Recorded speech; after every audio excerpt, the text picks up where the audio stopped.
ordenarse también el cerebro del cirujano, ¿verdad? Claro. Porque el cerebro del cirujano entra a sala de operaciones ya con una carga de catecolaminas establecida, Francis. Aunque sea la operación más sencilla. Esa es mi experiencia.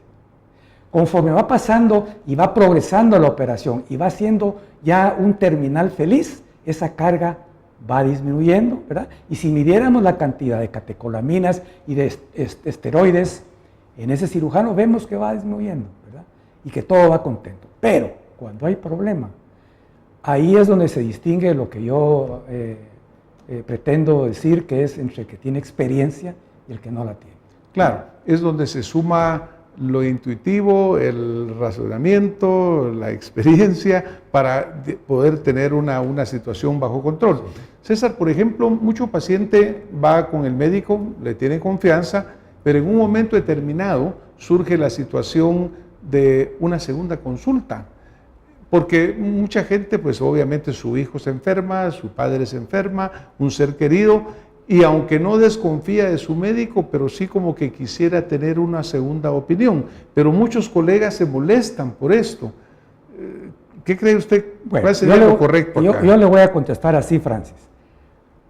En nuestros países subdesarrollados, en Guatemala, como estamos hablando en Guatemala, los pacientes no tienen derecho, pero ni a la primera opción, ni a la primera opinión. Hay mucha gente que no tiene esa capacidad de poder tener una atención médica. Bueno, pero hablemos de la gente que sí tiene esa opción. Una opción de decirle, doctor, yo necesito otra opinión.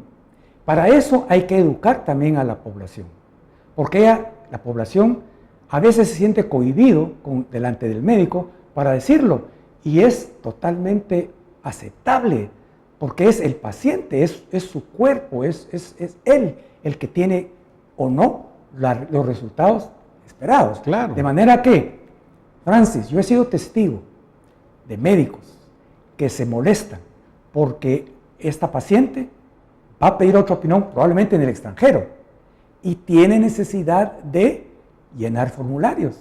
Y estos médicos se niegan con cualquier excusa banal a llenarlos. Y eso es antiético, Francis. Claro, y yo creo que el paciente tiene todo el derecho de tener esa tranquilidad. Es como el hecho, César, de que de repente viene un paciente, le piden una serie de exámenes por razones económicas aún o de facilidad, se lo hace en otro laboratorio. Y resulta que cuando va al médico le dice, no, eso no se lo recibo porque no son del cual yo mando. Probablemente porque recibe compensación económica, ¿va? Pero yo sí creo que realmente usted como paciente, usted tiene verdaderamente el privilegio y el derecho de pedirle a su médico que tenga la amplitud y el criterio para una segunda opinión, para permitirle una diferente opción diagnóstica, porque lo que está en juego es la vida suya, la vida de un ser querido, lo cual es fundamental.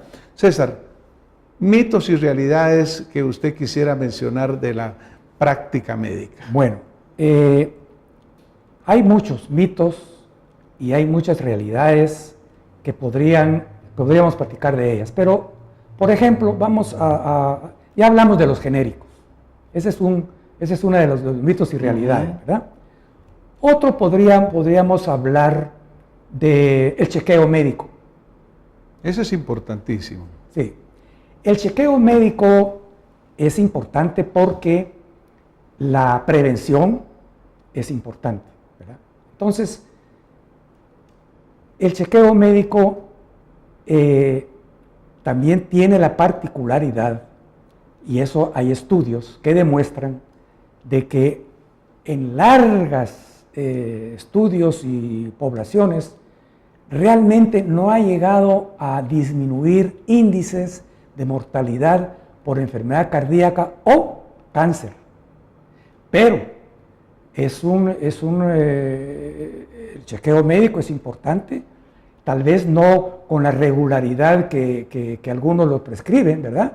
Y también es una cosa también interesante, es de que estos estudios han demostrado que el beneficio del chequeo médico, más que encontrar enfermedad, que ahí también hay que tener mucho cuidado, Francis, porque si usted estudia a un paciente normal, algo le va a encontrar.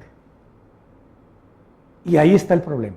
Ahí empieza probablemente otro tema que es investigaciones no necesarias en pacientes sanos, ¿verdad?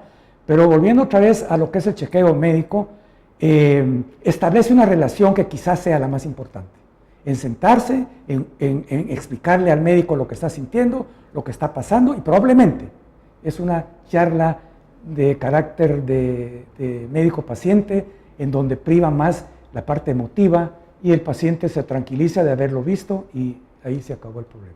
Por ejemplo, hay exámenes que se recomiendan como el Papa Nicolau, como la mamografía, después de ciertas edades, el electrocardiograma. ¿Qué piensa usted de que estos se hagan cada año, regularmente? Bueno, ¿Cómo lo visualiza? Bueno, yo pienso que la tecnología es importantísimo para la ciencia médica. Ha venido a revolucionar lo que es el tratamiento, diagnóstico y tratamiento de las enfermedades. Pero también se ha prestado, Francis, para que se crea un enorme conflicto de ansiedad de parte de los pacientes. Porque muchos pacientes lo que necesitan es que alguien se siente con uno y escuche lo que le preocupa, sin necesariamente ser algo que requiera un diagnóstico radiológico, claro, ¿verdad? O tomográfico. Claro. Pero si usted se lo manda a hacer en una persona normal, como es el caso de los pacientes jóvenes, estoy hablando de 40 años, asintomáticos, y que le hacen un examen de electrocardiografía, hay falsos positivos. Claro. Y ese falso positivo, Francis, puede llegar a que el paciente entre en una vorágine de estudios, ¿verdad?, innecesarios, que lo ponen en riesgo.